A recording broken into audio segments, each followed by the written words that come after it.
السلام علیکم. وعلیکم السلام ورحمۃ اللہ وبرکاتہ. کاشف بھائی کیسے ہیں؟ جی اللہ کا شکر الحمد للہ. جاب پہ تو نہیں ہیں؟ اور تیاری کر رہا ہوں جانے کی. اچھا اچھا اچھا. کاشف بھائی آپ سے پوچھنا تھا کہ بہت سے لوگ جو ہے نا وہ، بلکہ زیادہ تر میں نے جو پوسٹ دیکھی ہے نا وہ یزید کی وکالت پہ آج کل فیس بک پہ لگائی جا رہی ہیں. بڑی وکالت ہوتی ہے اس کی اور کچھ بھی نہیں ہے. وہ صرف نا وہ ایک حدیث ہی جو ہے نا کی وجہ سے اصل میں لوگ ذہن جو ہے نا وہ ہو گئے اچھا اور اس حدیث نے سارا کام خراب کیا. اور وجہ نہیں تھی پہلے حدیث، چونکہ حدیث کے سامنے فوراً چکا دیتے ہیں تو اچھا اس وجہ سے ناصبیوں نے نا ایک یہ آزمایا اہل حدیثوں کے ایمان کو خراب کرنے کے لیے کہ ایک حدیث و قسطنطنیہ والی جو ہے وہ پیش کر کے تو اس کے بعد اس کا مصداق اس کو بنا کے تو لوگوں کے اندر پھیلا دیا. اب آپ کو تو پتہ ہے اہل حدیث فرقہ کیسا ہے کہ یہ جو مرضی کر لیں یہ حدیث کی عاشق ہے. ٹھیک ہے نا، یہ تو پوری دنیا ہی مانتی ہے. لیکن ان بیچاروں کو یہ نہیں بتایا جاتا کہ اس کا مفہوم جو لیا گیا وہ غلط ہے. اچھا اور وہ حوالے بلا جواز پیش کیے گئے ہیں اور نہ وہ حوالے بنتے ہی ہیں. ایک آدمی نے مکھی ماری، اس پہ آگے سے آگے مکھی مار دی گئی. تو یہ سب فضولیات ہیں. اب باقی اس کے مقابلے میں اگر ہے بھی تو یہ میں نے بتایا کہ اگر وہ معاف بھی اللہ تعالیٰ نے اس کو کر دیا تو پہلے گناہ اس کے معاف کیے ہیں نا جو اس نے جہاد کرنے سے پہلے کیے. یہ سب اسے پروانہ دے دیا کہ بعد میں بھی تم کرو تو تمہیں کوئی بھی اللہ پوچھے گا ہے. اچھا. تو مطلب یہ سب بکواس وجہ نہیں سے کاشف بھائی. پھیلی ہے. جی اچھا کاشف بھائی، جی ایک چیز بار بار فیس بک وغیرہ پہ بھی پوسٹ کی جا رہی ہے. مثلا کہہ رہے ہیں جی یزید کی جو بیوی ہے وہ اہل بیت میں سے تھی، اور جناب اس قسم کی باتیں کہ بعد میں بھی رشتے ناتے ہوتے رہے. آج کل اس طرح کی بڑی عقلی باتیں. بالکل تھی، ایسے ہی تھا. کوئی ایسی بات نہیں ہے. بات سمجھنے کی ہے کہ اگر وہ تھی تو وہ پہلے بھی کسی کے نکاح میں رہ چکی تھی. تو یہاں تک اس کے بارے میں نے ایک پڑھا ہے کہ وہ امام حسین کے نکاح میں بھی رہ چکی تھی. ٹھیک ہے نا. تو بات اصل میں سمجھنے کی اس میں یہ ہے کہ یزید کی بیوی ہو سکی تھی اور کی. اول تو معاویہ، ابو سفیان، ان کے ساتھ کوئی رشتہ داری نہیں ہوئی. یہ تو آپ کہیں سے نکال کے پیش کر دیں، یہ تو دے دوں گا نام اس آدمی کو. ایک بات. اچھا اس کی مروان کے خاندان سے جو ہے نا وہ آل مروان جو ہے نا اس کے خاندان میں جو کوئی اچھے لوگ تھے ان کے ساتھ ہوئی. اور یہ نبی پاک صلی اللہ علیہ وآلہ وسلم کی جب بےعزت ہوئی ہے تو کچھ بنو امیہ کے نیک لوگ بھی تھے جن میں حضرت عثمان ہیں اور بھی صحابی ہیں. ٹھیک ہے نا. حضرت معاویہ کا اپنا ایک منہ تھا، وہ بھی حذیفہ وہ بھی ادھر آ گیا تھا. یہ نہیں کہ سارے بنو امیہ ہی مخالفت میں تھے، کچھ نیک لوگ بھی تھے جنہوں نے اسلام قبول کیا. یہ ہماری بھی غلطی ہوتی ہے کہ ہم فوری طور پر جب دیتے ہیں تو کلین اسٹیٹمنٹ دے دیتے ہیں کہ نہیں جی وہاں پہ سارے کے سارے بنو امیہ خلاف تھے. نہیں، بالکل کچھ حق میں بھی تھے نبی علیہ الصلوۃ والسلام کے اور آپ کا ساتھ بھی دیتے تھے، جیسے مثل حضرت عثمان کے اور بھی ہیں لوگ. تو وہ رشتہ داریاں ان اچھے لوگوں کے ساتھ ہوئی ہیں. اور یہ کہتے جی بنو امیہ اور بنو ہاشم کی آپس میں جھگڑے تھے، ان کے یہاں پہلے شادیاں نہیں ہوتی تھی. کیوں نہیں ہوتی تھی؟ یہ حضرت معاویہ کی پھپھی تھی ام جمیل جو ابو لہب کے گھر میں تھی. ٹھیک ہے نا. قرآن نے اگر ابو لہب کو کہا ہے ہاشمی کو کہ تیرے ہاتھ ٹوٹ جائیں تو وم رات اما اللہ تعالیٰ تب نہیں آتا. رشتے داریاں جو ہیں یہ کب کام دیں گی؟ پہلے یہ کہتے مانتے کوئی نہیں بھی نبی علیہ الصلوۃ والسلام کی رشتے داریاں جو ہے نا وہ نہیں مانتے. جی نہیں جی قیامت والے کوئی رشتے دار کام نہیں آنا، نبی ولی کام نہیں آنا، ماں باپ نہیں کام آنے. پھر کہہ دیتے ہیں جی وہ نبی پاک کے پناہ لیتے ہیں. یہ ان کی آخری پناہ ہے کہ ورنہ آپ دیکھیں کہ جو اچھے بنو امیہ تھے ان کے ساتھ تعلقات تھے اور ان کے ساتھ چلتے بھی تھے. جیسا کہ آپ کو پتا ہے کہ یزید نے جس وقت امام حسین کا سر کٹ کے یزید کے دربار میں آیا تو مروان اٹھ کے بھاگ گیا تخت چھوڑ کا. بڑی زیادتی ہوئی. تب یہ بات ہونی چاہیے تھی. ٹھیک ہے نا. حالانکہ وہ مخالفت میں تھا امام حسین کے. اور یہ جو ولید تھا بن عتبہ یہ بھی بنو امیہ میں سے تھا جو گورنر مدینہ تھا. اس نے کہا میں حسین کے ساتھ سختی نہیں کرنا چاہتا، جو مرضی ہو جائے، یہ اللہ کے نبی کا نواسہ ہے. مروان نے اس کو اکسایا بھی حالانکہ وہاں پر، لیکن وہ نہیں مانا. تو پہلے تو ایک بنیاد ہم بھی اہل تسنن جو ہے نا مقدمہ لڑتے ہوئے رکھ دیتے ہیں اور شیعہ بھی. پھر اس کے بعد اس بنیاد پر سے کہتے ہیں بناء الفاسد علی الفاسد. رشتہ داریوں کا اس میں کیا ہے کہ رشتہ داریاں وہ آپس میں کرتے تھے، جو کرتے تھے وہ نکال کے دکھا دو لگ پتہ جائے گا. اور وہ جو محمود احمد عباسی نے نکالی وہ آج سے تو جھوٹی ہیں. ٹھیک ہے نا. مجھے بتائیں وہ روایتیں کب ٹھیک ہے؟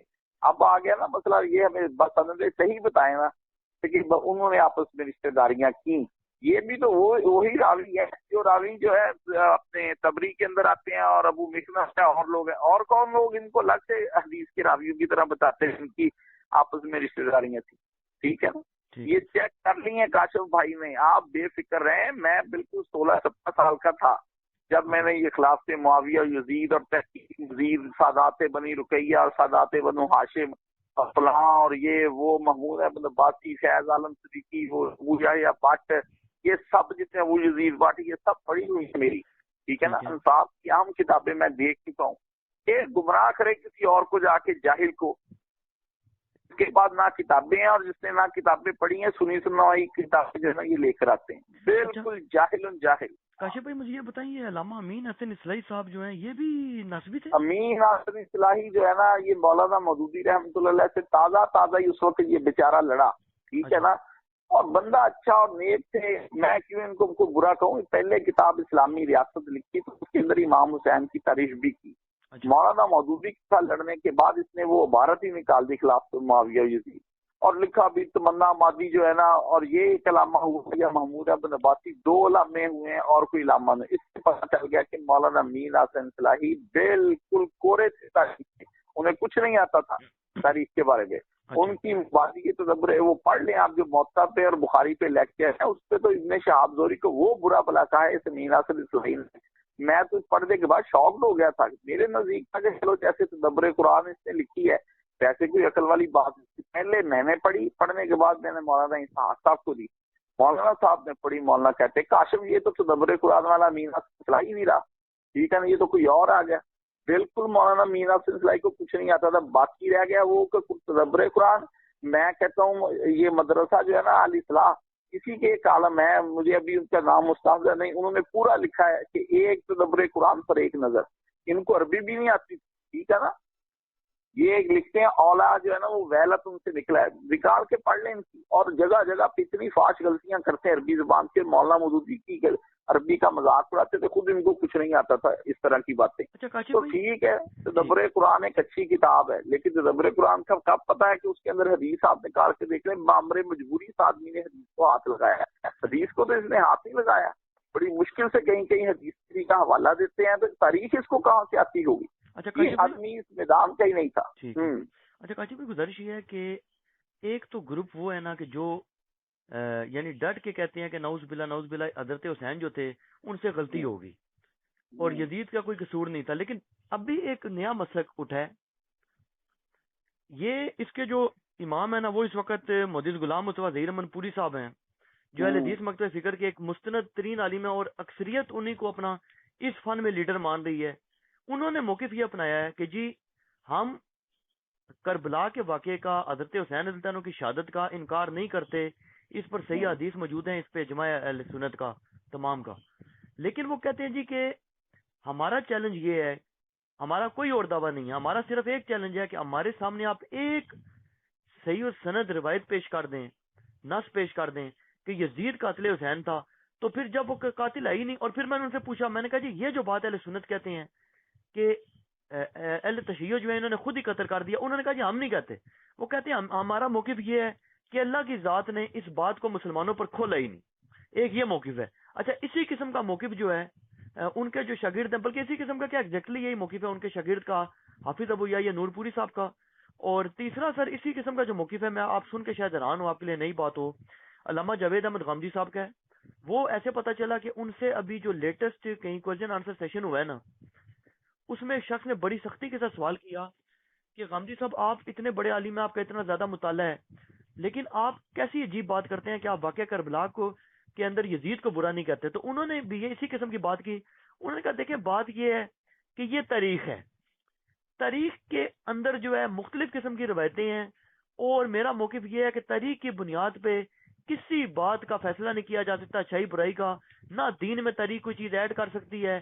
تو میں نے قطعاً یہ نہیں کہا کہ یزید اچھا ہے یزید برا ہے، کوئی پتہ ہی نہیں چل سکتا تاریخ کے تحت. یہ جو 2 شخصیات ہیں نا، غلام مصطفیٰ ظہیر امن پوری صاحب اور جاوید احمد غامدی صاحب، امن پوری کو تو چھوڑے نا، امن پوری کو یہ پوچھیں بھی، اس کو حضرت عثمان جو گھر میں قتل ہوئے ہیں نا ان کے نام یہ سارے بتاتے ہیں بھی. اس کو پھر آ کے فلاں نے نیزے مارے، فلاں نے داڑھی پکڑی، فلاں نے یوں کیا، فلاں کو انہوں نے یہ کہا. یہ مکالمے اس کو سارے پتہ ہیں. مظلوم جو نا اپنا کربلا، اس کے بارے میں جو میدان میں مارا گیا اور پورے جگ کو پتا تھا کہ یہ بیعت یزید نہیں کر رہا، اس کے بارے میں یہ کہہ رہے ہیں، اور فوجیں آئی ہیں اور اس کے بارے میں یہ آدمی کہتا ہے کہ نہیں جی ہمیں نہیں پتا اس کو امام حسین ہے۔ یہ تو پھر بتایا نا کہ امام حسین کو تو چلو نہیں قتل کروایا، یہ تو مدینے کو پورے کو جاڑ کے رکھ دیا، بخاری مسلم کی روایتیں، وہ بتایا وہ کیوں کروایا، اس لیے لوگوں کو کروایا۔ اگر لوگوں نے اس کی بیعت توڑنی تھی اور کہا کہ ہم تم کو حکمران نہیں مانتے تو پھر اس کو کیا قتل کرنا کوئی فرض ہو گیا تھا؟ ٹھیک ہے، کہتا نہیں آپ مانتے تو کوئی مسئلہ نہیں۔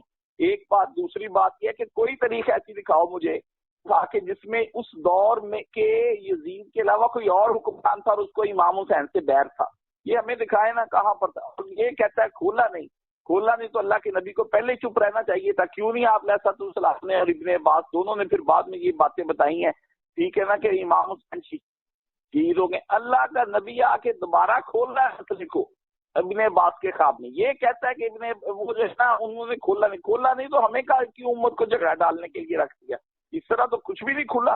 پھر تو یہ بالکل صحیح بات کہتا ہے یہ مرزا غلام احمد قادیانی کہ اللہ نے کوئی نہیں کھولا اس بات کو کہ وہی عیسیٰ آئے گا یا نیا عیسیٰ آئے گا، یہی تو وہ جھگڑا ڈال کے بیٹھا ہوا ہے۔ وہ کہتا ہے روایتیں کھول کے نکالو، پتہ چل جائے گا کہ یہ اللہ پاک نے کہا کہ وہی عیسیٰ آئے گا۔ قرآن مجید سے کہتا ہے میں نے ہٹنے نہیں دینا، قرآن کہتا ہے اللہ، پھر وہاں توفی کے معنی، پھر لغتوں کی طرف سفر، پھر لسان العرب، تاج العروج کھول کھول کے پھر یہ پڑھتے ہیں اور کہتے ہیں فلانا امام نے لکھا، امت کا اجماع اس پہ ہو گیا، وہ اجماع کس کام کے رہ جائیں گے جی؟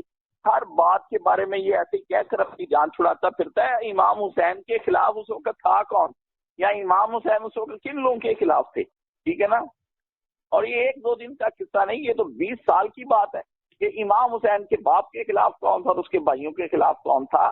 یہ بات اس نے اب بنا لی کہ ہمیں بسند صحیح دکھائیں، ہمیں بھی یہ بسند صحیح دکھائے نا۔ پھر یزید ہی اس لشکر میں شامل تھا جو اس کے اندر مغفور اللہ کے بارے میں آتا ہے، یہ کب پہلے لشکر کا دکھائے نا کہ پہلے لشکر میں وہ شامل تھا۔ یہی کہتے ہیں فلانے نے لکھا جی، ابن حجر نے لکھا جی، فلانے نے لکھا، فلانے نے لکھا، ابن تین، ان لوگوں نے لکھا، ہم نے نہیں لکھا، یہ بتائیں۔ اور دوسرا رہ گیا گامدی، وہ آپ کو شاید اس کا موقف پہلی دفعہ معلوم ہوا ہو، مجھے تو گامدی کے موقف کو 17 سال 18 سال پہلے کا پتا ہے کہ وہ یہی بات کہتا ہے، کیونکہ وہ میر ناصر اصلاحی کو مانتا ہے، تو میر ناصر اصلاحی نے یہ کام شروع کیا۔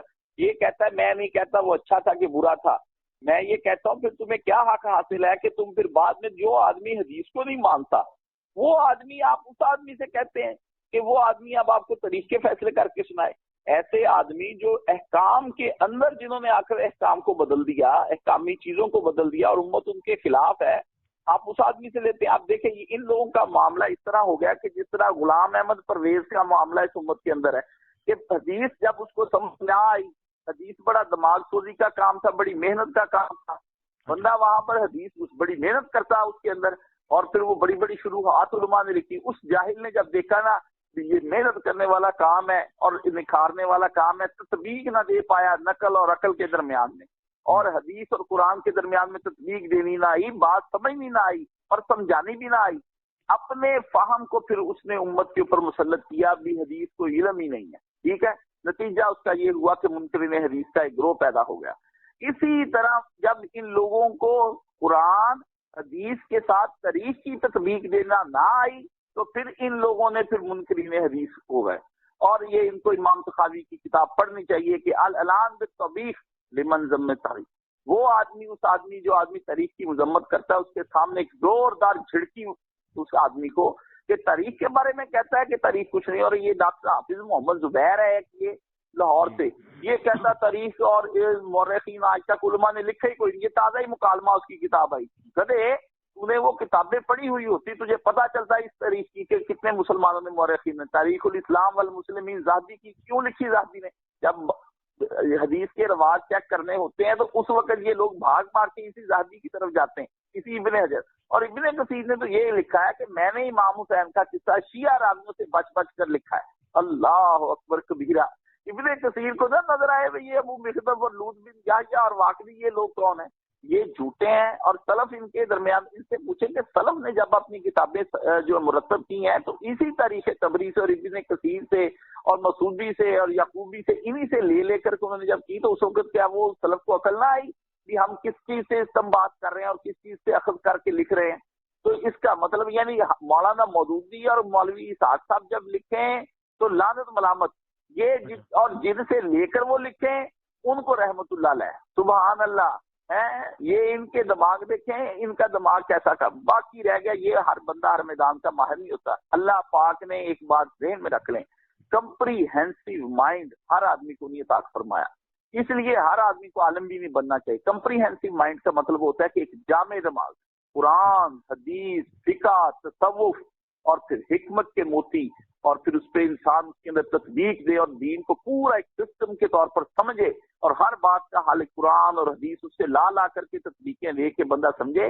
یہ غامدی بیچارہ حدیث کا آدمی نہیں ہے، ایک بات سمجھ لیں، اس کو وہی دورہ پڑا ہوا ہے جو امام امیر الدین اسرائیل سے چلا کام ہے، دبستان شبلی کہتا ہے اس کو، دبستان محدثین نظر نہیں آتا، دبستان شبلی کا یہ شاگرد ہے بیچارہ، اس نے تو پڑھا ہی کچھ نہیں نا اس بارے میں، آپ جانے دیں اس بیچارے کو تو معاف کر دیں، یہ اب شہرت کے لالچ میں، اور جو اس نے پڑھا ہے نا وہ مولوی جعفر شاہ پھلواروی کی کتابیں ہیں، اجتہادی مسائل سامنے رکھ لیں، سارا چوری کا مال وہاں سے اکٹھا کیا ہے، ٹھیک ہے نا۔ تاریخ انہوں نے چوری کا جو اکٹھی کی ہے وہ محمود احمد عباسی سے ساری اکٹھی کی، جو اس نے مرتب کی وہی سوال، اور اس وقت کفایت اللہ سنابلی نے بھی جو لکھا ہے نا وہ محمود احمد عباسی کو سامنے ملحوظ خاطر رکھ کے لکھا ہے، اور جو بھی لکھے گا نا ناصری اس کو سامنے ملحوظ خاطر رکھے، کیونکہ اس نے ذرا سنجیدہ بحث کی، اس نے بے پر کی یہ کہا نا کہ اڑائی ہیں لیکن بڑے طریقے سے اڑائی ہیں، اس نے کہا کہ میں سنجیدہ سے گفتگو کروں گا، نہ برا بلا کسی کو کہوں گا، خود ہی لوگوں کے ذہن میں، اور لوگ بھی اس وقت شیعہ کی رسومات سے تنگ آئے پڑے تھے، شیعوں نے اتنا صحابہ کو گالیاں دی، برا بلا کہا، رسومات کی، بدعتیں کی، شرک کیا، نتیجہ تن جو گروہ بالکل اپوزٹ تھا نا انہوں نے ایک ریئیکشن دکھایا، عمل کا رد عمل ہوا، جس کی بنا پر امام حسین درمیان میں بیچارے آ گئے، ورنہ اس سے پہلے کون آدمی تھا جو امام حسین کو، یہ اکابر دیوبند آپ دیکھ لیں پلید لکھتے ہیں، نواب صدیق حسن، نواب وحید الزماں، امام شوکانی، ابن حجر اسقلانی، ابن کثیر، ابن جس تاریخ تبری جو ہے اس کے خلاف ہے، تفسیر تبری کے حق میں، یہ دیکھیں ان کا دماغ، یہ ان کی الٹی کہانی ہے، اسی امام کو جب وہ تفسیر لکھتا ہے رحمت اللہ علیہ، اسی کے جب وہ لکھتا ہے تاریخ، وہ مطلب کی نہیں ہوتی اس کے خلاف۔ مجھے بتائیں پوری تاریخ میں سب طریقے جھوٹی ہوں یا سچی ہوں، لب لباب ان کا یہ ہے کہ امام حسین نے یزید کی بیعت کرنے سے انکار کر دیا، ختم بات، اور یزید نے پھر بعد میں ریاکشن کرنا تھا، جس کی بیعت کرنے سے انکار کر دیا اسی نے ریاکشن کرنا تھا، ٹھیک ہے نا۔ اب کوئی اور دشمن مجھے بتائے نا امام حسین کا ہو گیا ہو، باقی پھر جب یہ دیکھتے ہیں تو کہتے ہیں کوفی، تو بھائی کوفیوں کو تو کب آپ نے امام حسین کی مدد کرنے دی، ان کو تو کریک ڈاؤن کیا حکومت نے، پہلے کوفہ کے اندر کرفیو لگا دیا، اور باہر پیٹرولنگ پولیس جو تھی، جی ٹی روڈ جو تھا اس کا کوفہ کا، 4000 بندہ دے کر وہاں کھڑا کر دیا، حسین کو 100 کلومیٹر دور روک دیا، اندر کرفیو لگا دیے مدد کرنے کے لیے، بندہ اندر سے باہر نہ جا سکے، باہر والے اندر نہ جا سکیں، اور پھر بعد میں ان سے جنگ کر کے ان کو زبردستی سرنڈر کرنے کو کہا، اس نے کہا بیعت نہیں ہوگی جو مرضی۔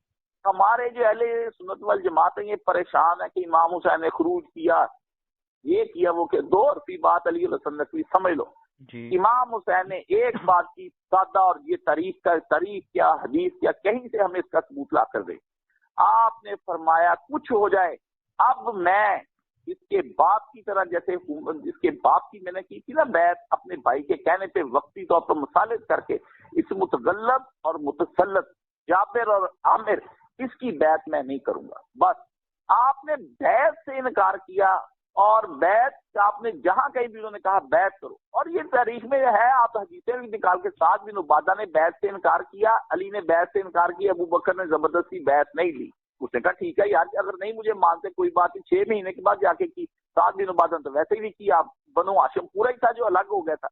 دوسری بات کہ حضرت علی سے بہت سے صحابہ نے بیعت نہیں کی، بہت، عبداللہ ابن عمر نے نہیں کی بیعت حضرت علی کی، ٹھیک ہے نا، حضرت علی نے ان سے بھی کوئی بات پورت نہیں کی، اگر بھائی نہیں تم بیعت کرتے، اور بہت سے صحابہ نے حضرت علی کا ساتھ نہیں دیا جنگوں کے اندر، یہ بھی بات دنیا کے اندر موجود ہے، لیکن بعد میں وہ افسوس کرتے رہے بھی ہم نے حضرت علی کا ساتھ دیتے فتنہ ختم ہو چکا ہوتا، ٹھیک ہے۔ حضرت علی نے ان سے بھی نہیں پوچھا بھائی تم میرے ساتھ جنگوں میں شریک کیوں نہیں ہوتے، یہ بات معاویہ نے اور اس کے بیٹے یزید نے دونوں نے مل کے امت کے اوپر مسلط کی کہ تم کو بیعت کرنی پڑے گی، تمہیں کوئی حق حاصل نہیں ہے ہمارے۔ یہ سوال پوچھیں اس جوید احمد غامدی سے کہ ایک آدمی نواز شریف کو ووٹ نہیں دیتا تو نواز شریف کو کیا کوئی حق پہنچ جاتا ہے کہ وہ اس بندے سے زبردستی ووٹ لے؟ مجھے بتائیں یہ کہاں حریت اور آزادی گئی؟ یہ حریت اور آزادی، امام حسین کا کوئی مطالبہ ہی نہیں تھا. یہ پھر سوچتے ہیں نہیں جی وہ خروج کیا کہ نہیں کیا، نئے مسئلے چھیڑ لیتے، مسئلہ ہی نیا کوئی نہیں. امام نے کہا یہ بتائیں کہ زبردستی بیعت لینا کیا اسلام میں جائز ہے؟ یہ بتا دیں ہمیں، بات ختم ہو جائے گی. حسین نے کہا بیعت نہیں کرنی. بیعت اس کو پتا تھا نا کہ پوری، اور پھر یہ بھی دیکھے پوری دنیا میں وہ بیعت کا مطالبہ صرف امام حسین سے کیوں کر رہا تھا؟ ہمیں یہ بتائیں. اگر یہ کہتے ہیں کہ نہیں جی چند صحابہ، وہ ایک بیوقوف کہتا ہے چند لوگوں نے کی یا 2 صحابہ نے کی، جیسے کفایت اللہ سنابلی کہتا ہے. او بھائی نہیں کی تو یہ بات یزید کو سمجھ آنی چاہیے تھی نا، بھی ایک آدمی نے نہیں کی، تو جو یزید کا وکیل ہے پیچھے باتیں بناتا پھرتا ہے ذریت یزید ہے، بھی اس کو بھی سمجھ آنی چاہیے تھی کہ میں ایک آدمی سے کیوں بیعت لے رہا ہوں. ایک ہی تو ہے میرا مخالف، اور تو ہے ہی کوئی نہیں میرا مخالف آدمی. ٹھیک ہے نا، پورے عراق ایران جیسے یہ کہتے ہیں کہ پوری سلطنت نے کر لیا، کوفہ نے کر لی، شام نے کر لی، مکے نے کر لی، مدینے نے کر لی، یہ سب نے بیعت کر لی. ایک حسین نے نہیں کی تو اس حسین کو چھوڑ دیتا. نہیں، اس کو پتا تھا یہ ایک حسین نہیں، اس کے پیچھے کروڑوں لوگوں کے دل دھڑکتے ہیں، ہزاروں لوگ اس کے کہنے پہ جانے دے سکتے ہیں. کوفہ جیسے شہر کو بلاک کرنا پڑ جاتا ہے، بصرہ کو بلاک کرنا پڑ جاتا ہے، کریک ڈاؤن کیا جاتا ہے. ٹھیک ہے نا، پیٹرولنگ پولیس پھرتی، راتوں رات گشت کرائے جاتے ہیں، لوگوں کو بلا وجہ پکڑ پکڑ کے ان کی گردنیں اتاری جاتی صرف حکومت کی دھاک بٹھانے کے لیے. پھر جا کر کے اس کو پتا تھا ایک حسین بیعت نہیں کرتا تو اس کا مطلب نبی محمد رسول اللہ صلی اللہ علیہ وسلم نے بیعت نہیں. اس کو پتا ہے ویریفیکیشن امام حسین اگر کر دیتے نا تو پوری دنیا پر یہ بات عیاں ہو جانی تھی کہ یہ دین ہے کہ جب کوئی متغلب اور متسلط بیٹھے اور وہ تم سے جبری طور پر بیعت لے تو چپ کر کے بیعت کر لو. امام حسین نے اس سے ڈینائی کیا. پہلے کیا کیا آپ نے؟ خون ریزی سے پورا اجتناب کیا. ٹھیک ہے، باطل کی حمایت، دوسرا سنیں، باطل کی حمایت سے اجتناب کیا کہ میں باطل کی حمایت نہیں کروں گا، کسی صورت میں بیعت نہیں کروں گا. ایک بات. پھر جب میدان سے جنگ تک پہنچے تو خون ریزی سے پورا اجتناب کیا بھی میں خون ریزی نہیں کروں گا کسی صورت میں بھی. یہ جنگ چھیڑنا چاہیں، یہ جنگ بڑکانا چاہیں، یہ کہیں کہ یہ ہم سے جنگ کرے، تلوار اٹھائیں، میں نہیں اٹھاؤں گا، تلوار بھی نہیں اٹھانا. خون ریزی سے اجتناب. تیسرا پھر کہ زبردستی جب مجھے یہ لوگ بیعت لینے کی کوشش کریں اور میں نہ کروں تو پھر یہ مجھ پر جنگ مسلط کریں تو پھر میں استقامت دکھاؤں گا، پھر بچے بھی مروا دوں گا، بھائی بھتیجے بھی مروا دوں گا، خیمے جل جائیں، سب کچھ تباہ ہو جائے. حسین ابن علی خود بھی نیزے کی نوک پہ کٹ کے اس کا سر چڑھ جائے، وہ کسی صورت میں بھی ان کی بیعت نہیں کرے گا. باقی اس بدماش نور پوری کو پوچھیں بھی ساری بات چھوڑ، امام حسین نے اگر بیعت نہیں کی یا کیا ہوا، کیا کربلا میں نہیں، سارا واقعہ بند کر. بخاری شریف میں جو روایت آتی کہ ابن زیاد کے سامنے سر کٹ کے آیا، حسین کا سر کیوں کاٹا تم لوگوں نے؟ چھوڑو ساری باتیں پھر ہوں گی. وہ پتہ ہے اس کے کیا جواب دیتے ہیں؟ کیونکہ محمد فہد حارث صاحب وغیرہ بھی تو ہے نا، آپ کو پتا ہے، میں نے آپ کو ٹیگ بھی کیا، آپ نے کوئی اس پہ کمنٹ نہیں کیا. میں نے دیکھا اس کو، جاہد کو بات نہیں نہ آتی. فہد حارث کو میں نے پڑھ لیا، اس کا تو مقدمہ ہی اور ہے. اس بیوقوف کا مقدمہ تو بالکل وہ کہہ رہا ہے کہ یہ جو ہے نا نبی کریم صلی اللہ علیہ وسلم نے کہا کہ حکمران تمہارے اوپر مسلط ہو جائے، آ جائے نا تمہارے اوپر، تو پھر وہ اگر تمہیں مارے، تمہارا مال لوٹے، وہ اور طرح کا ہے. اس بیوقوف سے پوچھیں وہ جو حکمران حضور نے فرمایا یہ متغلب اور متسلط کا فرمایا. وہ تو کہا کہ لوگوں کی مرضی کے مطابق آیا اور بعد میں وہ بگڑ گیا. ٹھیک ہے، بگڑ گیا تو اب اس کے اوپر وہ ہم نے لگانے ہیں احکامات جو کہ ایک متغلب اور متسلط کے ایک آدمی ایک عورت کو اٹھا کے لے جاتا ہے اور بعد میں اسے کسی ساتھ زبردستی نکاح کرنے کی کوشش کرتا ہے اور اسے جمع کرتا ہے، تو پھر کیا علماء یہ حکم دیں گے بھی اس عورت کو شوہر کی طرح ٹریٹ کرنا چاہیے اور اس کی اطاعت کرنی چاہیے؟ زانی کو زبردستی زنا بالجبر کرنے والے پر آپ شوہر کے کمال لگائیں گے؟ انا للہ و انا الیہ راجعون. اس جاہل سے تو میں بات کیا کروں، اس کو میں نے پڑھ لیا.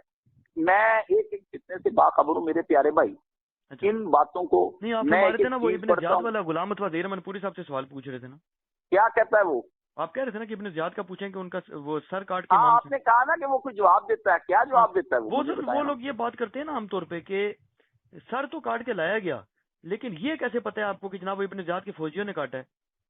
ہاں نہیں، ابن زیاد نے کوئی تحقیق نہیں کی کہ اس کے فوجیوں نے کاٹا یا کسی اور نے کاٹا ہے. یہ تو بتائے نا، یہ ہمیں یہ بتایا. پھر ابن زیاد کے پاس کیوں لایا گیا وہ سر کاٹ کے؟ دربار میں آیا، بندہ لے کر آیا، اس نے پوچھا تک نہیں، وہ الٹی چلو اور کچھ نہیں تو وہ زمین کو ریزنے چلو لگ گیا تمہارے کہنے پر. ہم مان گئے، چلو جو بکواس تم نے کرنی طویلیں کرو نبی کے نواسے کے بارے میں. کاٹ کے کیوں آیا سر؟ اور اس نے اس سر کے ساتھ پھر کیوں نہیں کھڑا ہو گیا اور پریشان کیوں نہیں ہوا اور فوری طور پہ سر کو کیوں نہیں چوما؟ اس کے بارے میں اس نے کوئی حکم کیوں نہیں دیا؟ اتنا تو بات ہے، کٹا کیوں سر؟ بتائیں نا، وجہ بتائیں نا۔ کٹا ہوا سر وہ لے آیا آدمی کربلا سے، اور ابن زیاد کے فوجی نہیں لے کر آئے تو کون لے کر آئے؟ کوئی بندہ ایسا تھا جس کو دربار تک رسائی تھی، ٹھیک ہے، تبھی تو وہ لے کر آیا کاٹ کے، اور امیر اس بات سے خوش ہونا تھا جبھی تو وہ تشت میں رکھ کے لایا، ہاتھ میں بھی پکڑ میں کے نہیں لایا۔ ایک تشت میں اس نے سامنے ایسے پیش کیا جیسے کوئی بہت قیمتی مال جو ہے نا وہ پیش کیا جاتا ہے کہ چل بھی یہ کاٹ کے ہمیں کوئی انعام ہونا چاہیے۔ پھر وہ سر جو ہے یہ مجھے بتائیں، چلو جھوٹی ادھر تو یہ روایتیں وہ کٹا کے پھر سفر کر کے یزید کے پاس بھی بھیج دیا۔ یہ صلاح الدین یوسف نے اپنی کتاب ثانیہ جو ہے نا محرم الحرام، اس کے اندر یہ لکھا ہے کہ امام حسین نے 3 شرطیں پیش کی، ٹھیک ہے۔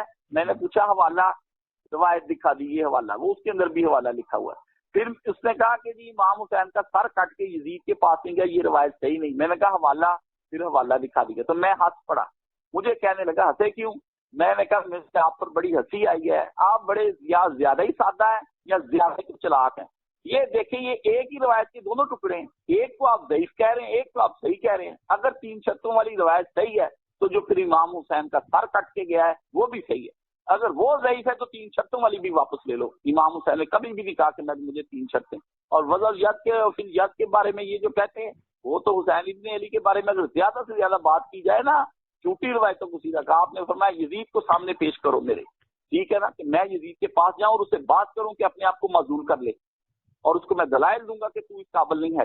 یہ آئے نا اس بات پہ، یہ تعویل جو میں کرتا ہوں یہ ان کو بری لگتی ہے، اور یہ تعویل میں بھی نہیں کرتا، یہ مولانا شرف علی خان بھی کرتے ہیں امداد الفتاویٰ کے اندر۔ یزید کو کیا حق تھا امام حسین کے مقابلے کے اندر وہ ایک اپنا اجتہاد کرتا؟ وہ تو مجتہد تھا ہی نہیں، امام حسین مجتہد تھے، وہ امام کے سامنے خود کو معذور کر دیتا، اور پھر وہ امام حسین کے خود بعد میں امت کو رائے پہ چھوڑ دیتے بھی کس کو رضائے عامہ حاصل ہوتی ہے، عوامی رجوع حاصل ہوتا ہے، وہ آدمی کرے۔ بہت اتنی تھی، بگاڑ لیتے ہیں، اہل سنت بھی بگاڑ لیتے ہیں، اور یہ ہمارے جو دوست ہیں نادان شیعہ بھی بگاڑ لیتے ہیں۔ ناصبیوں تو خیر بگاڑنی ان کی قسمت میں یہ بات لکھی ہوئی ہے کہ وہ جو ہے نا ساری زندگی خوارج کی طرح نمازی بھی ہوں گے، پرہیزگار بھی ہیں، امن پوری وغیرہ، یہ بالکل خوارج کی علامت ہے ان لوگوں کے اندر۔ وہی متقی، پرہیزگار، وہی ہٹ درم، ضدی، متعصب، ٹھیک ہے نا، باتیں اور بہانے بنانے والے لوگ، یہی باتیں وہ بناتے تھے۔ وہ حضرت ابن عباس کا اور ان خوارج کا آپس کا جو مناظرہ ہے، کہیں آپ وہ پڑھ لیں، اس کے اندر بالکل یہ امن پوری والے دلائل ہی وہ دیں گے، یہی ذہنیت ہے، آپ حیران رہ جائیں گے، ٹھیک ہے نا۔ ابن عباس کے ساتھ وہ جو وہاں پر مناظرہ ہوا ہے، وہاں یہی کہتے ہیں نا جی ان الحکم الا للہ، اللہ کے لیے حکم ہے، یہی بات، یہ کہ ہر آیت حدیث کا اپنی مرضی کا مفہوم بنائیں گے۔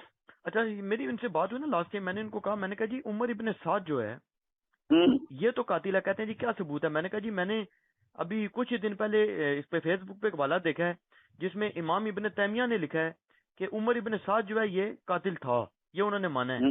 تو وہ کہتے ہیں جی بالکل جھوٹ۔ میں نے کہا جی امام ابن، وہ کہتے ہیں جی ابن تیمیہ پہ وہی آتی تھی، کہتے ہیں ابن تیمیہ کے اور ان کے درمیان کہتے ہیں سینکڑوں سال کا فاصلہ ہے۔ امام زابی پہ کہتے ہیں وہی نہیں آتی، وہ کہتے ہیں میرے سامنے وہ عالم پیش کرو جو دعویٰ کرے کہ میرے پہ وہی آتی تھی، یا وہ سند پیش کرے، کہتے ہیں سند کے بغیر ہم کیسے مان لیں؟ بالکل نہیں میرا بھائی، بہت اچھا، اس نے اچھا کہا، جواب دیا آپ کو، کیونکہ وہ بیچارہ جو ہے نا جس چیز کے بارے میں وہ بات کرنا چاہتا، پوچھے بھی اسی ابن تیمیہ نے اور اسی ذہبی نے جب لوگوں کے اوپر احکام لگائے گئے، یہ صدوق ہے، یہ سکہ ہے، یہ غیر سکہ ہے، یہ جھوٹا ہے، یہ متروک ہے، اس وقت ان پر وحی آئی تھی۔ ایک آدمی اندر سے بالکل صحیح لوگوں میں مشہور ہو گیا کہ یہ آدمی جو ہے وہ غلط ہے، جیسے آپ یزید کی حمایت کرتے بھی لوگوں میں مشہور ہو گیا یزید گندا ہے، لیکن آپ نے تحقیق کی، آپ کو پتا چلا بھی نہیں یزید بہت اچھا ہے، تحقیق کے بعد یہ لوگ، ایک آدمی لوگوں کے اندر متروک مشہور ہو گیا، اور وہ امام کہتا ہے وہ نہیں، وہ متروک نہیں ہے، وہ اس کو اوپر متروک احکامات لگا دیتا ہے، وہ ہو صحیح، کوئی آدمی اس دور کا ہوتا ہے تحقیق کرتا ہے اس طرح، تو پھر حدیث کا علم بھی قابل قبول نہیں، اٹھا کر پھینک دیں، سینکڑوں سالوں کا فاصلہ بات طے کرے گا۔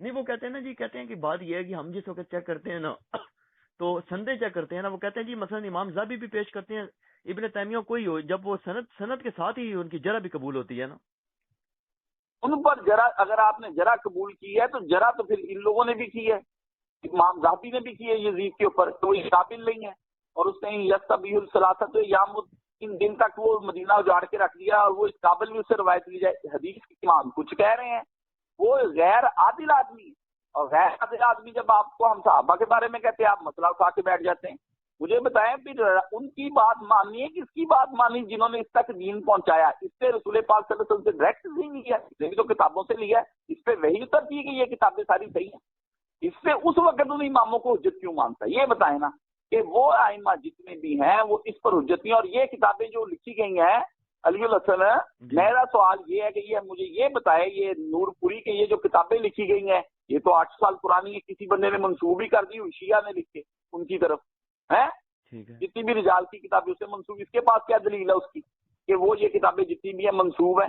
منسوب ہی ہونا، اس نے پاس بیٹھ کر وہ کتابیں ساری لکھی ہیں یا پاس بیٹھ کر کتابیں ساری سیکھی ہیں؟ وہ یہ اس پہ وہی نازل ہوتی ہے باقی اس کی ماں نے اس کو بتایا ہے کہ اس کا باپ فلانا ہے، اس پہ وہی نازل ہوئی، اس نے تو دیکھا نہیں، ماں پہ کیسے اعتبار کر لے؟ کیا پتا ماں نے کوئی جھوٹ بولا ہو، اس نے اپنا نشہ کر لیا ہو، بعد میں پھر اس آدمی کو اس طرح کی بات بتائیں نا، آپ کہاں کس پہ کوئی تو ہوگا جس پہ دماغ، یہ مثال میں نے یقین جانے دکھتے دل کے ساتھ دی، ورنہ میں ایسی بری مثالیں دینے کا قائل نہیں ہوں، لیکن میں جب یہ باتیں کی سنتا ہوں تو پھر اگر امام حسین نہیں نہ بچے گا تو بچے گا کوئی بھی نہیں، چاہے یہ خود نور پوری کیوں نہ ہو۔ اگر امام حسین کو مظلوم کریں گے تو پھر ہم ان کو اسی دنیا میں مظلوم بتا دیں گے، تم لوگوں نے کیا کی، تم لوگ اپنا ثبوت ہو نا، تم اسی باپ کی اولاد ہو، تمہارا کیسے ماں نہیں بتایا نا کہ یہ اسی باپ کا، کیا پتا خیانت کی ہو ماں کی نے، یہ بات کوئی نہیں، پھر اخیر کہیں گے نہیں کسی ایک پہ اعتماد کرنا پڑے گا، پھر ایک گاندھی کو بیچارے کو کیا پتا۔ مجھے بتائیں امام حسین، ایک ہوتا ہے ایک آدمی کے کوئی 8-10 قاتل معروف ہوتے ہیں، بھی فلانے نے کرا دیا ہوگا جی، فلانے چودھری نے مروا دیا، فلانا بھی مخالف تھا، فلانا بھی مخالف تھا، ایک ہی پوری دنیا میں مخالف تھا، یزید ابن معاویہ، یزید ٹھیک ہے وہی آدمی تھا جس نے یہ ساری تباہی اتاری، اسی کے احکامات۔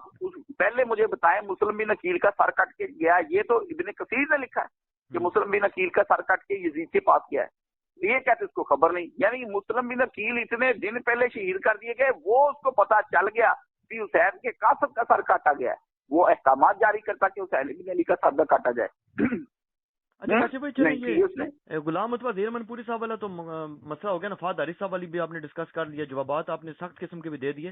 اب مجھے یہ بتائیں کہ جو جاوید احمد غامدی صاحب کا جو بڑا معصومانہ سا سوال ہے، وہ تو بڑا معصومانہ سا سوال کرتے ہیں جو انسانی عقل کو بظاہر لگتا ہے کہ یار دیکھیں یہ ایک شخص کے بارے میں آپ کیوں اس بات کے بارے میں اول تو آپ اس پہ تحقیق کیوں کرتے ہیں؟ اس کا دین سے کیا لینا دینا ہے؟ یہ تاریخی وقت دوسرا سنیں نا، دوسرا یہ کہ وہ کہتے ہیں کہ یہ تاریخ سے ثابت کیسے ہو، اور اس کو کہیں جاوید احمد غامدی کو کہ تاریخ پڑھنے کو کوئی اصول بھی ہیں یا نہیں ہے، ٹھیک ہے نا، یہ ہمیں بتائے نا کہ تاریخ پڑھنے کے کوئی اصول ہیں بھی دنیا میں۔ ایک ہے کہ وہ اس آدمی نے تاریخ کا وہ مجرم ہے، قومی ادارے کو اس نے خراب کر دیا، مسلمانوں کے عروج و زوال پر تم لکھتے ہو اور کہتے ہو کہ نیا بیانیہ جاری کیا جائے کہ مسلمانوں کی تاریخ کے اندر یہ بیانیہ ہوا ہے کہ دہشت گردی اور سیاسی اسلام، یہ بالکل صحیح نہیں ہے۔ تو میں پوچھتا ہوں کہ یہ دہشت گردی سیاسی اسلام کی جب ہم بات کریں گے اور جس کو تم رد کرو گے، اس سیاسی اسلام کو جو وہ دھارا قومی چلا، اس قومی دھارے کے اندر کن کن لوگوں نے حصہ ڈالا اور اس کا حصہ کیا تھا، یہ کون طے کرے گا؟ یہ تو طے کر مسلمانوں کو اپنی تاریخ اگر مولانا مودودی سے پہلے پڑھنی چاہیے کہ ان کی ساری تاریخ جو ہے وہ سیاسی اسلام کی گرد گھومتی، نریٹو اس نے پیش کیا ہے۔ مجھے یہ بتائیں وہ نریٹو کب چلا، کس زمانے میں لوگوں نے اس کے بارے میں بات شروع کر دی، اور وہ مسلمانوں کی تاریخ کے اندر وہ نریٹو کب سے چلا آ رہا ہے؟ یہ اب پھر آپ اس کو جا جوڑتے ہیں خوارج کے ساتھ، وہ جی خارجی تھے۔ میں پوچھتا ہوں بھائی وہ خارجی تھے، تم کو کس نے بتایا وہ خارجی تھے، وہ اس طرح کے تھے؟ پھر تو تمہیں تاریخ آگے ہی نہ لینی، خارجی کون تھے، خارجیوں کے بعد ناسبی کون ہوئے، اہل سنت کون ہے، اس سے پوچھے آپ اہل سنت ہے، کہاں میں اہل سنت ہوں، شیعہ نہیں، میں شیعہ نہیں ہوں، تو تمہیں کیسے پتا چلا کہ میں شیعہ ہوں اور سنی ہوں؟ پھر آخر آ جائے گا طریق الملل ابن حزم، جس کا یہ عاشق ہے، اس کو ہی نکال کے پڑھ لے ابن حزم کے المحلہ کے، وہ یزید کے بارے میں کیا کہتا ہے۔ اس بیچارے نے کیا پڑھنا پڑھانا ہے، اس کو چھوڑیں، یہ اس کو معافی دے دیں اللہ کی قسم، یہ تو بالکل بیچارہ فارغ ہے، اس کا دماغ اس کا علم چوری کا ہے، ذاتی نہیں۔ یہ چونکہ ان ہونا چاہتا تھا اور یہ چاہتا تھا کہ میں لوگوں کے اندر بات چیت، ادیب آدمی ہے، شاعر آدمی ہے، حدیث والا محدث آدمی نہیں، نہ یہ مفسر ہے نہ محدث ہے، کچھ بھی نہیں ہے، یہ کچھ بھی نہیں، یہ ادیب ہے۔ ادیب کو شوق چڑھا اسلام کا کہ میں اسلام کی جو نا اتنے فرقے بن گئے ملک کے اندر اتنا ہے، تو جی چرایا اس کا بھی چلو میں بھی کوئی نہ حصہ اس کے اندر اسلام کو میں سیٹ کر کے دکھاتا ہوں اپنی عقل سے۔ جیسے یہ کہتے ہوتے ہیں غامدی صاحب احمد کہ میں مغرب اور مشرق اپنے علم کے ساتھ ملا دوں گا اس کے فلسفے کو، لکھا فلسفے پہ کچھ بھی نہیں بیچارے نے، کوئی کتاب نہیں فلسفے کے اوپر لکھی پڑھی نہیں۔ ایک سوال ہو رہا ہے، مفتی اسحاق صاحب فرمایا کرتے تھے کہ یزید اگر دنیا کا سب سے بڑا اپنے زمانے کا نعوذ باللہ ولی بھی ہوتا نا تو بھی وہ قابل قبول نہیں تھا، اس وجہ سے کہ وہ جس طریقے سے بیٹھا تھا یہ خلافت ملوکیت بن گئی تھی، باپ کے بعد بیٹا آ گیا تھا. اس پہ ایک بندے نے سوال پوچھا، اب مجھے یاد نہیں کس نے پوچھا، اس نے کہا یار ذرا کوئی حوالہ ایسا پیش کر دو کہ باپ کے بعد بیٹا اسلام میں آئے تو وہ خلافت نہیں رہتی. اس کی کیا ثبوت ہے اسلام میں؟ کدھر حرام ہے؟ یہ باپ کے بعد بیٹا آئے تو خلافت نہیں رہتی، سوال غلط ہے. باپ کے بعد اگر بیٹا امت چن کے لے آئے تو پھر ٹھیک ہے. باپ زبردستی بیٹے کو بٹھا کر جائے، اس کا حوالہ دے گا ہمیں کہ زبردستی بنا کر گیا ہے یا پھر خلافت دے کر گیا. حضرت حسن ہی بیٹھے بعد میں، باپ کے بعد. لوگوں نے پوچھا لیے مرتضیٰ سے کہ حسن مجتبیٰ کو ہم نامزد کر لیں یا نہ کر لیں؟ فرمایا نہ روکتا ہوں نہ حکم ہی دیتا ہوں اس کا. جی اگر اچھا آدمی ہے تو بنا لو، نہیں اچھا آدمی تو پھر اس کو چھوڑ دو. امت نے بنا لیا، ٹھیک ہے نا. یہ نبی علیہ السلام نے ملوکیت کی مذمت فرمائی ہے کہ بادشاہت غلط ہے. پہلے خلافت آپ نے فرمایا، ثم ملک نزوزن کے بارے میں جو بات بتائی ہے، خلافت کے بالمقابل جو ملوکیت کا ذکر کیا جائے گا تب پھر نبی کریم صلی اللہ علیہ وسلم کے نزدیک وہ جو ہے وہ باطل ہوئی ہے. فیصلہ محمد مصطفیٰ نے کرنا ہے، ہم نے نہیں کرنا. اس جاہل سے یہ کہیں یہ خلافت و ملوکیت یہاں پر نبی بتاتے ہیں تو یہ لغوی معنوں میں نہیں آتی بلکہ اصطلاحی معنوں میں آتی، جسے ایک خلافت علی منہاج النبوہ کہتے ہیں اور حدیثیں یہ پیش کرتے ہیں. اس سے پوچھے پھر وہ ملوکیت کی شے کا نام ہوئی، اور انسانی عقل اور تجربے نے ان پر کھول دیا کہ آج 14 صدیوں کے بعد ان کے اوپر جو زوال آیا یہ سراسر ملوکیت کا. اور یہی گامدی بھی کہتا ہے، گامدی کہتا ہے کہ اختیارات سارے پارلیمنٹ کو حاصل ہونے چاہیے اور جمہوریت ہونی چاہیے. جمہوریت کی حمایت جو گامدی اور خورشید ندیم اور دیگر کرتے ہیں، سے پتہ چلتا ہے یہ ملوکیت کو برا سمجھتے ہیں. یہ کہتے ہیں کسی آدمی کو حق حاصل نہیں ہے کہ وہ زبردستی دوسرے کو منوائے، اور یہی ان کا مقدمہ ہے. یہ کہتے ہیں جہاد جو ہے وہ جو ہو رہا ہے وہ زبردستی کسی کو منوانے والی بات ہے، اس لیے جہاد اب معطل ہو کے رہ گئے. بہانے بناتے ہیں نا یہ سارے. گامدی کا وہ بیانیہ تو آپ پڑھیں، یہ جمہوریت کو کیوں اچھا کہتا ہے؟ یہ کیوں نہیں کہتا کہ بادشاہ سلامت ہم بنا لیں، اس کے بعد باپ کے بعد بیٹا؟ یہ جو روز لڑائی عمران خان اور نواز شریف کی پڑتی رہتی ہے اور فوج اور عدلیہ اور یہ سارے آپس میں لڑتے تو کریں ختم، بادشاہ چن لیں اور اس کے بعد اس کا بیٹا، اس کے بعد اس کے بیٹا، اس کے بعد نہیں. مغرب کی جمہوریت کو مانتا ہے، مشرق کی خلافت کو نہیں مانتا جو نبی علیہ السلام نے دی ہے، اور ملوکیت کو برا کہتا ہے اس وقت جب تک وہ مغرب اس کو ڈینائی کرتا ہے، کہتا مانتا ہے کہ عقل اور سقراط بکرات کے حوالے دیتا ہے کہ مثالی ریاست یوٹوپیا اس نے لکھی. ادھر یہ دوسری طرف جب آتی ہے بات تو پھر اس وقت کہتا ہے کہ نہیں جی مسلمانوں کی تاریخ میں ہمتا ہے سے میں کیا لینا دینا، انا للہ و انا الیہ راجعون. اور میرے علی بھائی ان کی باتوں میں تضاد ہیں.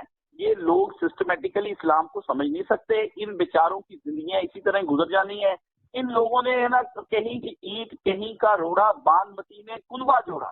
ان لوگوں کو اینٹ روڑے اکٹھے کر کے اسلام کی عمارت بنایا، اور دیکھنے والا جو ذہین فطین آدمی ہوتا ہے نا وہ سمجھ جاتا ہے کہ عمارت ٹیڑھی میڑھی بنا رہا ہے. یہ عمارت کوئی خوبصورت اور دلکش اور دل اویز نہیں جیسا کہ ہونی چاہیے.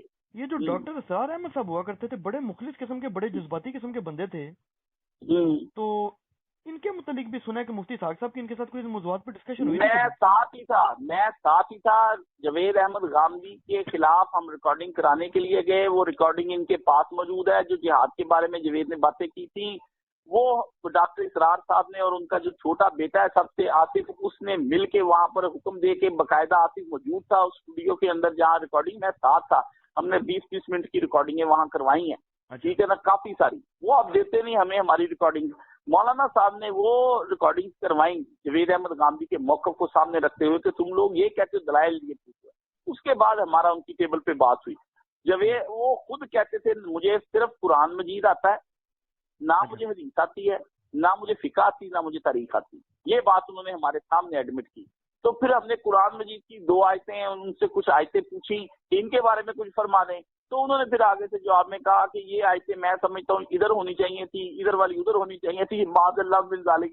یہ دیکھیں قرآن میں کہتے شیعہ تحریف کرتے ہیں، یہ خود کہتے ہیں ادھر ہونی چاہیے. جب اپنا فہمی کام نہیں کرتا، سورہ انفال کی وہ آیتیں تھی، سورہ توبہ کی، تو پھر قرآن کی آیتوں کو آگے پیچھے اس وقت انہوں نے ایڈمٹ کیا. باقی اگلی بات سن لیں.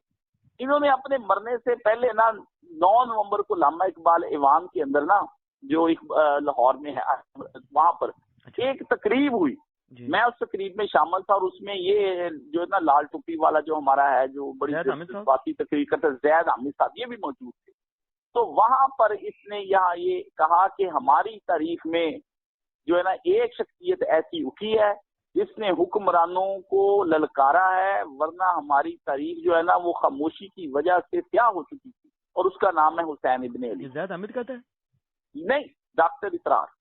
اچھا، ڈاکٹر اسرار وہ تقریب نکال کے دیکھے، میں اس میں موجود تھا، اور اس پہ اس قدر کلیپنگ ہوئی کہ آپ کو میں بتا نہیں سکتا۔ ایک بات، دوسرا پھر اس کو سوال آیا، ڈاکٹر اسرار نے کہا، پھر دوسرا جو ہے نا اس کی پھر آخر میں سوال ہوا اس سے کہ اگر آپ امام حسین کو اس طرح کہتے ہیں اور باقی لوگ چپ رہتے تو اس طرح تو تاریخ جو ہے وہ ہماری مسخ ہو کے رہ جائے گی کہ ہم بزدل رہیں۔ اس نے کہا مجھے اس سے کوئی غرض نہیں کہ آپ اس کا نتیجہ کیا نکالتے کیا نہیں نکالتے، بارکیف ہماری تاریخ جو ہے وہ دعوت و عظیمت، اور اس کے پر اس نے الہی کلمت الحق کی ایک پوری لڑی ہے جو چلی آ رہی ہے، جس کا سخیل حسین ابن علی جو رضی اللہ تعالیٰ عنہ یہ ہے، اس پہ بھی بڑی کلیپنگ اس وقت ہوئی۔ وہ تقریب آخری سال اس کے مرنے کی جو 9 نومبر والا ہے نا، وہ نکال کے سوال و جواب کی اس میں اس کی تقریر سن لیں، نظریہ پاکستان کے اوپر غالباً کی وہ پر وہ آپ سن لیں تو پھر آپ کو پتہ چل جائے گا۔ آخر میں یہ مولانا اسحاق صاحب کی سیڑھیاں سننے کے بعد اس کو بندے لے کر گئے ہمارے، وہ بندے حیات ہے ابھی تک، انہوں نے جا کے سیڑھیاں سنائیں، دنگ رہ گیا یہ خلافت و ملوکیت پر مولانا صاحب کے بیانات سن کے۔ خلافت کی آوازیں دیتا ہے، اور جس بندے نے خلافت کی حفاظت کے لیے جان دے دی اس کو برا بلا کہتے ہیں۔ اور جو ثانیہ کربلا لکھی ہے وہ ساری کی ساری دیکھ لیں، جس کے اندر جھوٹی اور من گڑھ روایتیں ہیں۔ اور یہ تو آپ نے بہت بڑی بات بتائی ہے کہ یہ وفات سے پہلے رجوع فرما چکے تھے۔ رجوع کر گیا، رجوع کر میں موجود، میں نے سب وہاں دیکھا ہے، میرے ساتھ حافظ پروفیسر ظفر اللہ شفیق صاحب، انہوں نے پھر سبحان اللہ کہا اس کی بات پر، میرے ساتھ ہی وہ کھڑے تھے، وہ ایچیسن کالج کے پروفیسر ہیں، واقعہ کربلا اور امام حسین، انہوں نے دیوبندی ہیں، انہوں نے کتاب لکھی ہے پوری، وہ میرے دوست ہیں، ہم دونوں سے ایک ہی جگہ پہ ہم کھڑے ہوئے اور ہم نے کہا سبحان اللہ، انہوں نے کہا سبحان اللہ، شکر ہے اس نے بھی کوئی بات کی ہے، ٹھیک ہے نا، بڑی بات ہے جی۔ اچھا دوسرے یہ بتائیں، یہ جو ڈاکٹر ذاکر نائک صاحب ہیں، ان کو تو ایک ایسی پرسنالٹی ہے نا کہ دنیا بھر کے جو مسلمان ہیں نا وہ ان کو تو غلط سمجھ ہی نہیں نہ سکتے، تو اکثر و بیشتر جو لوگ ہیں مسلمانوں کی جو ہے نا غلطی ہے کہ وہ کسی بھی شخصیت کو غلط سمجھ ہی نہیں سکتے نا، جو یہی مسلمانوں کی سب سے بڑی غلطی ہے۔ ابھی ان کے بارے میں کیا موقف ہے کہ یہ بھی ڈٹے ہوئے اپنی بات پہ، یزید کے دفاع پہ، یا نہیں ڈٹے ہوئے؟ نہیں، مجھے تو پتا چلا ہے کہ مرزا محمد علی بھائی نے اپنا جو پیپر ہے وہ اس کو بھجوایا ہے، جو انہوں نے 100 یا 150 حدیثیں جو لکھی ہیں وہ اس کو بھجوایا پیپر، ٹھیک ہے نا، تو وہ اس نے اب پتہ نہیں، ابھی تک اس کا موقف پھر کوئی واضح ہو کر میرے سامنے نہیں آتا تک میں اس کے بارے میں کچھ کہہ سکوں۔ بندہ نیک ہے، تقابل دین کا طالب علم ہے، لیکن تقابل مسالک کا کوئی نہیں، ٹھیک ہے نا، اور یہ بیچارہ تاریخ کو کوئی نہیں سمجھتا، مسالک کو بھی کوئی نہیں سمجھتا، تقابل دھیان اس کو آتا ہے، اس پہ یہ محنت کرتا ہے، اس پہ دین پھیلا رہا ہے، اللہ تعالیٰ اس کو جزائے خیر عطا فرمائے۔ لیکن امام حسین والے مسئلے میں یہ بیچارہ بھی اسی حدیث کا شکار ہے جس حدیث کو بخاری شریف والی قسطنطنیہ والی حدیث ہے اس کی وجہ سے، ورنہ یہ اس کو ایسا برا کہنے کی کیا ضرورت تھی؟ اگر کوئی آدمی اس کو لے جا کر کے مولانا کے خطبے اور میری باتیں اور خلافت و ملوکیت اور بیٹھا کر ڈسکشن کرے تو لازمی طور پر اس آدمی کو عقل آ جائے گی، لیکن اس طرح احکامات لگا کر کے باقی ہم اس کی بات کو نہیں مانتے۔ جیسے ماشاءاللہ ہمارے اہل حدیث بھائی حضرت عمر کے جو ہے نا ترانے گاتے ہیں، اور گانے بھی چاہیے، لیکن ان کی 3 طلاقوں والی جو مسئلہ ہے اس کو نہیں یہ مانتے، بالکل ویسے ہی ہم بھی ان کی باتوں کو نہیں مانتے۔ مطلب ہے ڈاکٹر ذاکر نائک صاحب کے متعلق بھی آپ کو یہ گمان آپ کا پازیٹیو ہے کہ جیسے ڈاکٹر سراج صاحب نے آپ کے اوپر رجوع کر لیا تھا، یہ بھی کر لیں گے؟ کریں گے، جس نے ہمارے سامنے بیٹھنا ہے اور ہم سے افہام اور تفہیم کے تناظر میں گفتگو کرنی ہے، اور وہ ہم سے جھگڑا لڑائی کی بجائے اپنے تعصب کو اپنے گھر چھوڑ کر آنا ہے، انشاءاللہ تعالیٰ وہ آدمی رجوع کرے گا۔ یہاں پہ جو گولیاں اور ٹیکے اور انجیکشن دیے جا رہے ہیں یہ بڑے تشفی اور تسلی بخش اور شفا بخش ہیں، انشاءاللہ ناصبیت جو ہے اس کے جراثیم ختم ہو جائیں گے، جیسے ہائپرٹائٹس کے جراثیم ختم کر دیتے ہیں نا، اس کا ایک ویکسین کروانی پڑتی سال ایک، یہ ہمارے پاس سال ایک بیٹھ کر ان چیزوں کو سمجھیں ٹھنڈے دل سے۔ امت کا مسئلہ ایک پرسنالٹی ہے جس پہ نبی کریم صلی اللہ علیہ وسلم اس کے پیدا ہونے پہ بھی ایک نہیں مجموعوں کے اندر حضور بتاتے ہیں، ایک 4 5 صحابی ہیں جو اس کے بارے میں بتاتے ہیں، کبھی علی مرتضیٰ بتاتے ہیں، کبھی ام فضل بتاتی ہے، کبھی کوئی اور صحابی بتاتا ہے، ان کے سامنے ام سلمہ بتاتی ہیں، عورتوں کو الگ حضور نے بتایا، مردوں کو الگ حضور نے بتایا، ان کے سامنے فضائل امام حسین کے بیان کیے، وہ جنت کے جوانوں کے سردار ہیں، ان کی وفات پر نبی صلی اللہ علیہ وسلم ابن عباس کی خواب میں آ گئے، اور بلکہ علی کے بقول ام سلمہ والی حدیث بھی ٹھیک ہے ادھر بھی آ گئے، یعنی کبھی مکے خبریں دیں، کبھی مدینے حضور اس کی وفات کی خبریں دیں، اس کے بچپن میں اس کو بتا دیں، اس کا باپ اسے کہے کہ اس بیر یا ابا عبداللہ بشکل فرات، تین کے کنارے میرے، اور یہ فرات کے کنارے میرے بچے صبر کیجیے، یہ صحیح سند کے ساتھ روایتیں آ جائیں تو پھر یہ ساری سندیں پڑھنے کے بعد یہ فیصلہ تو ہو گیا ہے، یہ تو نبی کر گیا، جو اس کی مخالفت کرے گا وہ بالکل غلط آدمی ہوگا، وہ صحیح نہیں ہوگا، وہ بالکل غلط ہوگا۔ ورنہ حضور اپنے بیٹے کو کہتے کہ بیٹا مجھے پتا چلا ہے کہ تو اس وقت نہ خام خواہ ضد کی وجہ سے ذبح ہو جائے گا، تو ضد کی وجہ سے جو آدمی ذبح ہو گیا وہ سید اہل شباب الجنہ کیسے ہو گیا؟ ٹھیک ہے نا؟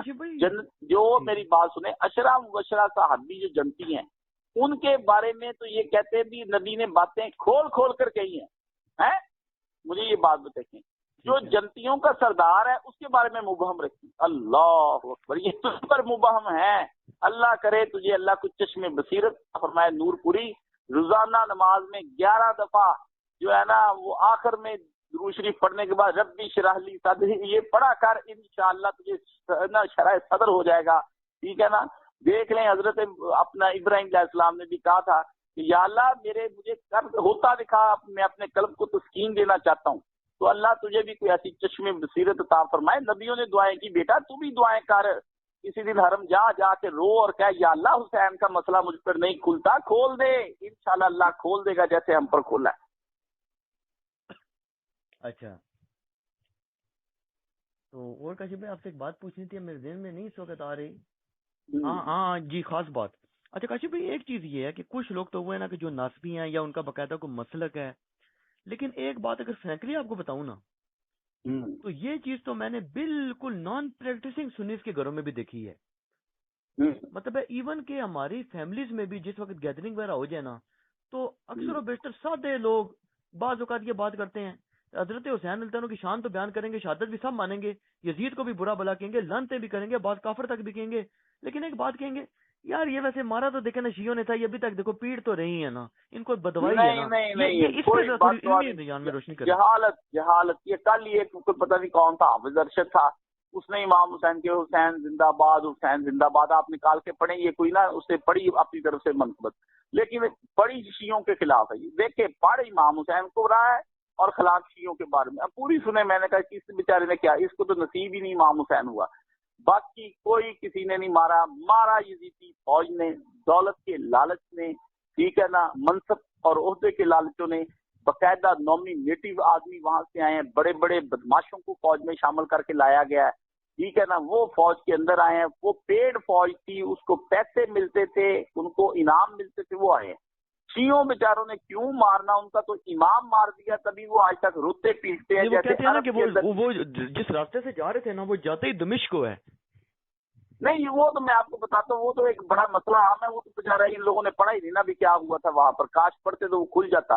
اصل مسئلہ یہ ہے کہ شیعوں نے کچھ نہیں کیا، بس یہ شیعے پکڑے گئے، حکومت نے نا راتوں رات کریک ڈاؤن، جنرل مشرف کے دور میں آپ نے دیکھا نہیں، لوگوں کو اٹھا کے لے جاتے تھے عامریت کے دور میں، یہ تو سامنے کی باتیں، اٹھا لیے سارے، بند کر دیے۔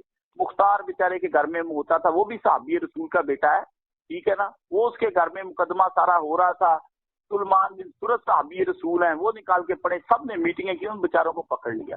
اس کا تاریخ میں اگر آپ نے پڑھنا ہے تو توابین کی جو جماعت ہے توابون کی، اس کے بارے میں پڑھیں، کس طرح وہ امام حسین کی قبر پہ کھڑے ہوئے اور انہوں نے کہا جانے دے دی، میرے خطبے ہیں اس کے اوپر پچھلے سال پوری ڈیٹیل کے ساتھ میں نے وہ خطبے دیے، وہ ان کو سنائیں، ان کو پتا چلے کہ وہ کون سے شیعہ تھے، اور میں نے کوفیوں کے منہ سے وہ داغ اتارا ہے جو داغ ان کے کوفی شیعہ کے اوپر لگ چکا تھا۔ بحمدللہ وہ امام حسین کے عاشق تھے، نبی پاک کے عاشق تھے، نبی پاک کے اس طرح کے غالی شیعہ نہیں تھے جو آج کل یہ ہے نا سمجھے کہ میں ان کی تعریفیں کر رہا ہوں، نہ میں ان کی تعریفیں کرتا ہی، وہ اور شیعہ تھے بالکل توحید واحد پرست، نیک متقی پرہیزگار، حسین کے یار، حسین کے باپ کے یار، حسین کے نانے کے یار چلے آ رہے تھے، وہ بالکل صحیح لوگ تھے۔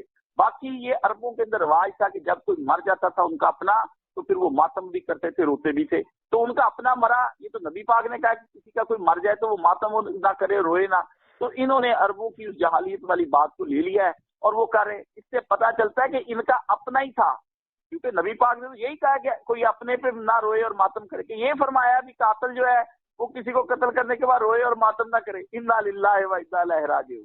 یار یہ کیا باتیں کرتے پھرتے۔ باقی آپ نے پوچھا وہ راستہ بدلنے والی بات، وہ سن لیں۔ حر نے امام حسین کو کہا کہ مجھے آپ کو جو ہے نا روکنے کا حکم دیا گیا ہے، اور آپ کو میں کربلا کے راستے سے آپ کو کوفہ نہیں میں نے جانے دینا۔ امام حسین نے اسے کہا کہ نہیں میں تو جاؤں گا۔ پھر اس نے امام حسین سے گفتگو، چونکہ وہ نرم آدمی تھا، اسے کہا امام پھر ایسا کر لیں، کیونکہ حکومت نے مجھے یہ کہا ہے کہ کوفہ نہیں آنے دینا، تو آپ کوفہ اور پھر بعد میں پیچھے مدینہ، ان دونوں کو چھوڑ کر ایک تیسرا راستہ ہم اختیار کرتے ہیں کہ جس راستے میں جو ہے نا آپ کوفہ کی جانب نہ جائے۔ آپ نے فرمایا چلو اس بات پر آ جاتے، جب تک کہتا نیا حکم نہیں آ جاتا۔ تو پھر جب نیا حکم جب آیا تو حکم یہ آیا کہ جہاں ہے وہیں روک لو بس۔ تو پھر جہاں سے امام حسین کربلا روک دیے گئے، وہ 100 کلومیٹر تک کا تو فاصلہ بنتا ہے کوفے سے، اور کیا بنتا ہے؟ یہ کبھی گئے ہوں کربلا تو پھر ان کو پتا چلے نا کربلا کس کو کہتے ہیں۔ یہ تو بیچارے جغرافیہ تک نہیں جانتے، جاہل لوگ ہیں۔ کاشف بھائی آپ گئے ہیں کربلا؟ بالکل سب دیکھا ہوا ہے، یہ ہمارے او بھائی میرے، کاشف نے تو پھر کے میں نے تو اپنی زندگی لگا دی اس کے اوپر کہ یہ واقعہ کیا ہوا ہے، ٹھیک ہے نا۔ اب آپ مجھے کہیں گے یہ مولانا اسحاق صاحب نے پڑھنے کیا حد کر دی، انہوں نے بھی ایسی ایسی کتاب ڈھونڈ ڈھونڈ کے ناصبیوں کی، شیعوں کی، سنیوں کی، یہ جدید یہ لوگ ہیں ان کی، تمنا مادیوں کی، سب انہوں نے پڑھے۔ علامہ تمنا مادی کو تو آتا ہے کچھ نہیں، کاش مولانا اسحاق صاحب کی وہ کتاب جس میں تمنا مادی والی آپ کو دوں تو اس کے اوپر آپ دیکھیں کہ کیسے یہ جرا اور رجال کے اندر امام بنا پھرتا ہے، کچھ بھی نہیں آتا، جھوٹا ہے یہ اس قدر، ٹھیک ہے نا، جو اس کا ساتھ دیتا تھا باقی کا۔ باقی کو تو خیر ایک بات میں آپ سے کڑوی کروں گا اب، یا پھر آپ کو چاہے بری لگے جی، ایک بہت بڑا ظلم جو امت پہ آپ لوگوں نے کیا ہے نا، جی، وہ یہ کیا کہ مفتی اسحاق صاحب کے بارے میں مجھے یہ آپ لوگوں نے بتایا، مجھے تو ظاہر پتہ لگ ہی نہیں سکتا کہ انہوں نے دنیا جان کی ہر تقریباً کتاب پر اپنے حاشیے لکھے ہوئے ہیں، نشان لگائے ہوئے ہیں۔ بلکہ یہ بات تو انہوں نے مجھے خود بھی بتائی تھی کہ محدث اعظم پاکستان زبیر علی زئی صاحب کی جو اسناد وغیرہ کی چیکنگ ہے اس پر بھی انہوں نے حاشیے ہیں، یہ آپ لوگوں نے چھپا رکھی ہے امت سے، یہ بہت بڑی زیادتی ہے۔ نہیں یہ آپ کو سامنے میں بتاتا ہوں، ان کا جو چھپا ہوا دیا یہ کہ مولانا صاحب نے جب وہ محدث اہل حدیث آتا تھا نا رسالہ، اس کے اوپر مولانا صاحب نا نشان لگا دیتے تھے۔ نہیں صرف اس کی میں نہیں بات کر رہا، جیسے ابھی آپ نے خود فرمایا نا کہ تمنا مادی کی کتاب پر کیا ہے، اب یہ کتنی بڑی زیادتی ہے کہ آپ اس کو لوگوں تک نہ پہنچائیں۔ نہیں ہم اس تک پہنچائیں گے، ہمارے پاس اتنے وسائل نہیں ہیں، پیسے نہیں ہیں، لوگ نہیں ہیں جو بیٹھ کر یہ علمی کام ہوتے ہیں، اس کے اوپر ایک کاشف علی کیا کرے مجھے یہ بتائیں۔ یہ تو بیچارے لوگ مجھے تو کہتے ہیں، میں نے تو یہ ذمہ داری بامر مجبوری اٹھائی کہ جب سب لوگوں کو میں نے دیکھا کہ اب لوگ کوئی آگے بڑھتا نہیں ہے، یہ تو بیچارہ کام جو ہے وہ پیچھے ہوتا جا رہا ہے۔ جن لڑکوں کو مولانا صاحب نے جامعہ سلفیہ کے تھے ان کو تیار کیا، ان کو سمجھایا، میں ان لوگوں کو ساتھ لے کر جاتا تھا، بلکہ ایک یہ عبد المنان راسخ کو مولوی صاحب نے پڑھایا، یہ سب بزدل نکلے، چھوڑ کے مولانا صاحب کے مرنے کے بعد اور کچھ زندگی میں ہی پیسے ان سے لیتے، کھانے ان کے ہاں سے کھاتے، باتیں ان سے سیکھی، لیکن بھاگ گئے۔ 15-20 لڑکے ایسے ہیں اور علماء ایسے ہیں، ان کے نام میں بتاؤں تو آپ حیران رہ جائیں۔ یہ ان سب کو تیار کیا تھا، اور میں بھی اس زمانے میں، میرے تو ذہن میں بھی نہیں تھا کہ یہ کام بعد میں نے کرنا ہے۔ میں تو اپنی اصل جستجو اور تلاش میں رہتا تھا کہ میرے ذہن کا یہ مسئلہ ہے، اس کا حل ہونا چاہیے۔ لوگوں کو بتانے کے لیے نہیں میں کہتا تھا، میں اپنا چونکہ تحقیق کرتا تھا، مجھے شوق تھا تحقیق کا کہ ہر بات کا کوئی حل ہونا چاہیے، اسلام کو اپنے کل کافروں کے سامنے پیش کرنا ہے۔ تو میرے پاس اتنے مدل، کیونکہ میں تقابل دھیان کا بچپن سے طالب علم ہوں، میں نے بچپن سے مولانا سے پڑھنا ہی عیسائیت سے شروع کیا ہے، ٹھیک ہے، اور میں تقابل دھیان کا طالب علم تھا، اس شوق میں نے مولانا سے پڑھنا شروع کیا۔ درمیان میں یہ جزئی مسائل آ گئے، مجھے پھر یہ بھی پڑھنے پڑ گئے۔ میں نے تو کوئی تیاری کی نہیں تھی، مجھے شوق تھا یہ عیسائیوں سے، یہ ہندوؤں سے، ان سے مناظرہ کرنے کا شوق تھا، یہ اپنے سکھوں سے۔ میں ان مناظروں کے شوق میں مولانا صاحب کے پاس سوال جواب پڑھتا تھا، تقابل دھیان پڑھتے پڑھتے تقابل مسالک پڑھنا پڑ گیا۔ مولانا صاحب نے کہا بیٹا یہ ضروری ہے، یہ اگر وہ پوچھیں گے تمہارے مسئلے کے فلاں مولوی نے یہ لکھا تو اس کا کوئی جواب بھی تو ہونا چاہیے، اور حق بات بھی سامنے۔ میں نے تو پڑھا سیکولر دہریوں کی مخالفت میں، تیستوں کی مخالفت میں، کہ بھائی میں نے یہ دیکھا یہ مذہب پھیل رہا ہے، تو میں نے اس کے نتیجے میں پڑھنا مزید شروع۔ بات یہ تھی، میں تو تیاری ہی نہیں کی اس بارے میں کہ میں کل کو اس کے بارے میں بیٹھوں گا اور تیار کروں گا مولوی صاحب کی، میں مثلاً سنبھال لوں گا اور یہ کام کروں گا۔ ان کے بعد رو رو کے میں نے لوگوں سے کہا کہ کوئی تو اٹھے۔